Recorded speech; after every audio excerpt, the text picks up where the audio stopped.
Quatrième, les équations. Donc, activité de découverte ou d'introduction de cette nouvelle notion que, en fait, sans le savoir, vous connaissez depuis longtemps. Si on regarde un petit peu avant de le faire, l'exercice 1, là, par exemple, l'égalité, point d'interrogation plus 2 égale 12, eh bien, c'est des choses que vous avez déjà faites, et notamment en primaire. On appelle ça une addition à trous. Ici, on a 2 fois point d'interrogation égale 10, on appelle ça une multiplication à trous. Là, j'ai une soustraction à trous et là, j'ai une division à trous. Et donc, ça n'a pas besoin d'être en quatrième pour pouvoir le faire. Vous savez faire depuis longtemps. Donc, on va réactiver les connaissances et puis vous verrez qu'en fait, ce chapitre, il est relativement simple. Donc, au démarrage, il est simple. Ensuite, il va avoir des nouveautés. Ensuite, il y aura une méthode. Il faudra apprendre la méthode et vous verrez que c'est très simple, très puissant, très efficace et aussi très important. Allons-y donc pour l'exercice 1. On vous demande de traduire les égalités suivantes par une phrase pour la question 1, dans un premier temps. Donc vous avez les égalités.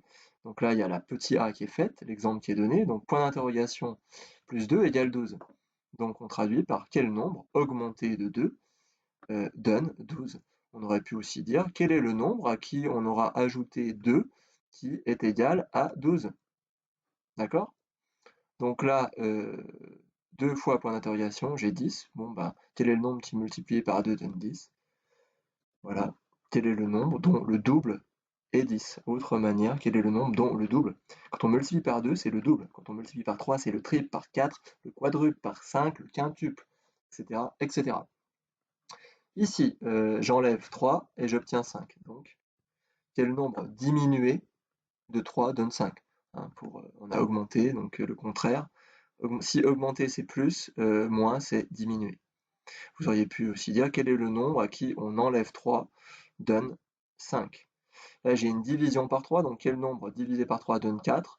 Autre manière d'écrire les choses, quel est le nombre dont le tiers égale 4 et 4? Oui, le tiers. Donc, quand vous divisez par 3, c'est le tiers. Quand on divise par 2, c'est la moitié ou le demi. Quand on divise par 4, c'est le quart. Et quand on divise par 5, c'est le cinquième, etc., etc. Le E, difficile. Alors, en fait, le point d'interrogation, c'est le même ici et c'est le même là. Donc, quel est le nombre multiplié par 3 à qui on enlève 12, qui donne le nombre de départ, qui donne lui-même? On peut aussi écrire comme ça. Quel est le nombre dont le triple diminué de 12 donne lui-même. Ok? Donc j'ai un nombre, je le multiplie par 3, j'enlève 12 et je retrouve le nombre de départ. Je ne sais pas quel est ce nombre, on va voir si on peut le trouver. Donc question 2, trouver le nombre pour chaque cas. Donc trouver à chaque fois la valeur du point d'interrogation. Donc là, vous avez pour quel est le nombre qui augmenté de 2 donne 12. Donc point d'interrogation plus 2 donne 12. Eh bien, c'est 10 à l'évidence. Comment on trouve 10? En faisant 12 moins 2. Donc, on peut vérifier, là c'est la vérification, effectivement 10 plus 2, ça donne bien 12. Donc ici, quel est le nombre qui multiplié par 10 donne, multiplié par 2 donne 10? Eh bien, c'est 10 divisé par 2. Ok? Donc c'est 5. Et pour preuve, 2 fois 5, ça fait bien 10. Je vais peut-être reprendre à chaque fois ça, qu'on soit bien sûr de ce qu'on fait. Donc pour le C, quel est le nombre à qui on enlève 3 qui donne 5? J'ai un nombre, j'enlève 3, j'obtiens 5. Bon, bah, ce nombre, il était trop. Bah, il faut augmenter 5 de 3. Si je diminue de 3, c'est que pour retrouver le nombre, il faut que je fasse le chemin inverse, c'est-à-dire l'augmenter de 3. Et donc ce nombre, c'est 8. Et effectivement, si je fais 8 moins 5, 8 moins 3, j'obtiens bien 5. Ok, le D.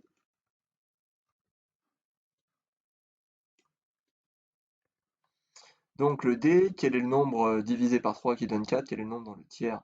Et 4, bon bah j'ai pris un nombre, j'ai divisé par 3, j'ai obtenu 4. Donc si je veux savoir quel était ce nombre, il faut que je fasse le chemin inverse. C'est quoi le chemin inverse de la division par 3? Bah, c'est la multiplication par 3. Donc je prends 4 et je le multiplie par 3 et j'obtiens 12. Donc le nombre, c'est 12. Et on va faire la vérification. Effectivement, si je fais 12 divisé par 3, j'obtiens bien 4. Ok? Et donc là, difficile, je sais pas si, peut-être que certains d'entre vous ont trouvé, mais c'était tout sauf simple pour trouver ce nombre. Alors, on peut raisonner euh, par tâtonnement, par test successif, d'accord? Donc, on peut tester. Donc, par exemple, je peux tester, 3 fois, 3 fois 1 moins 12. Est-ce que je retrouve 1? Ben non, ça me donne 3 moins 12, ce qui fait, euh, ce qui fait moins 9, et donc c'est pas bon. D'accord? On va essayer 2. Donc ça me fait 6 moins 12, ça me fait moins 6. Ça marche pas. Allez, on va essayer 10. Donc ça me fait 30.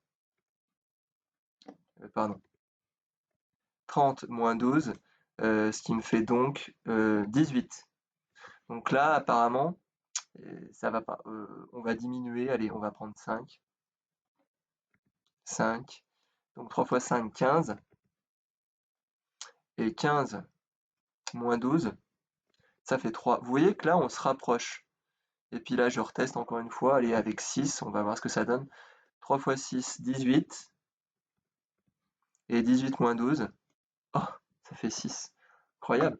Donc, le bon résultat, c'est ça. Alors, si vous l'avez pas trouvé, c'est pas grave. Mais bon, c'est pas toujours évident. Ok? Donc, par test successif, comme je viens de le faire, on va trouver 6, parce que 3 fois 6 moins 12, ça fait 18 moins 12, qui donne bien le même nombre. Ok? Voilà pour l'exercice 1.